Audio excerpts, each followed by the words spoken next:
بسم الله الرحمن الرحيم. أسألتم مساء من جديد. إذا بحثنا من 2003 حتى 2016 فلن نجد رقم 10 يتوليه قائد بكل معنى الكلمة. يونس محمود كان القائد واللواح والسلاح والقاذفة واللهب. هو من أتى ببسمة مستحيلة منذ 42 سنة لن يأتون بها إلى الرافدين. جلسا سعيد الغيرة فلا حسن لن يأتي بكأس آسيا إلا البطل أبو الغيرة. يونس سجل هدف لا يصد ولا يرد برأسية عراقية خالصة غيرة شيعية في مرمى السعودية، وكان هدف إلى التاريخ. الآن يبعدونه اليوم. الله صح إذا قال ذلك الحاكم شيخوخة الأسد أفضل من شباب البغبغاء. يا جماعة شيخوخة الأسد يونس كباريتا أفضل من الشباب حاليا يبتعدون عن جاريري والبرازيل 2017. والله هذا مستحيل. يونس تاريخ العمالقة يبعدونه عن جاريري البرازيل، لكن كأنه لا يعلمون 6 سنوات هداف الدوري القطري يبتسم الآن أمام الطلاب.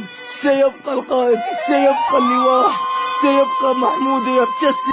الصحيفة الإيطالية بعد أن بحثوا كثير جدا على لاعب سيرتدي الرقم 10 إلى انتر ميلان على أساس ذلك اللون ذلك البلوزة ستكون إلى لاعب عربي هذه المرة.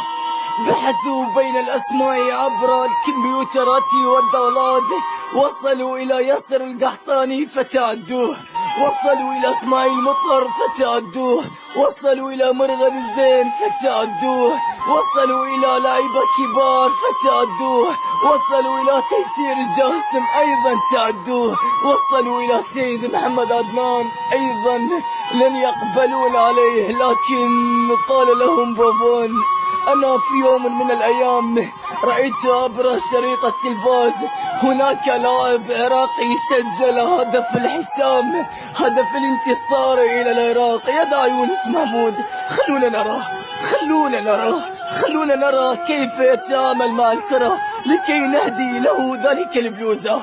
بعد أن بحثوا، بعد أن رأوا، بعد أن تقدموا، نظروا على يونس الله على أهداف الجميلة في الغرافة في وسط ميدان منتخبنا الوطني. الآن بالكمبيوتر والحداثة يقولون يونس كبر، يونس ساد على الأمر.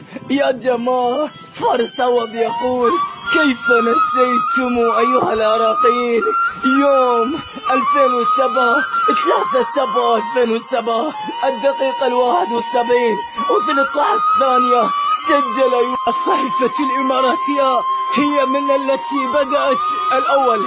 قالوا بأن إسماعيل مطر أفضل لعيب خليجي. هناك من قال في الصحيفة القطرية قال بأن بلال محمد أفضل مدافع في الدوري القطري، ولكن هناك من قال بأن إبراهيم خلفان إبراهيم أفضل لاعب أيضا يتواجد على مستوى القارة الآسيوية.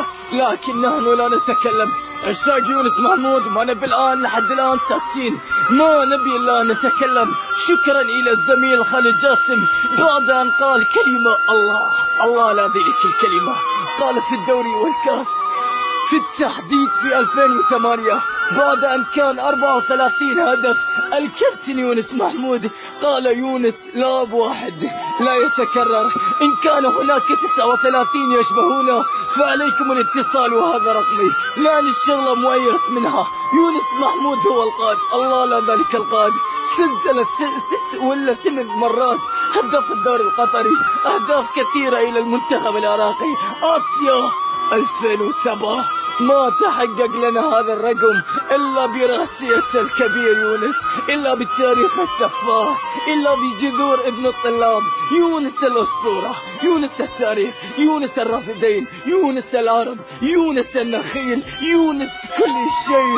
أنت الأسرى وملوك لك يا جماعة. حقيقة يا جماعة خلونا نتكلم. ما يلوق العشرة إلا إلى السفاح، إلا إلى يونس. أنت سفاح العرب، أنت قاتل العرب، وأنا كنت محدثكم المؤلف عدنان البرشا.